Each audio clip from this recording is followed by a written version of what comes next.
Isinusulong ng Alliance of Concerned Teachers o ACT National Capital Region na magkaroon po ng overtime pay ang mga guro na magdaraos po ng extra classes sa harap ng planong pagbabalik sa lumang school calendar sa susunod na taon. Sa pagdinig po ng Kamara na pag-usapan na babawiin sa pamagitan po ng asynchronous classes yung mga pagkukulang na dulot po ng adjustment o yung pagbabago po sa school calendar.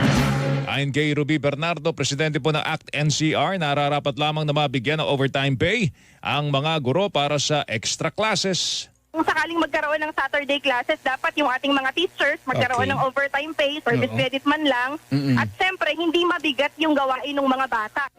Sinabi pa ni Bernardo na lumabas sa pagdinig ng Kamara na sa susunod na taon ibabalik na po ang lumang school calendar mula Hunyo hanggang Marso. Ngunit sa pagbabago po o ang pagbabago po ng school calendar ay isa sa ilalim pa umano sa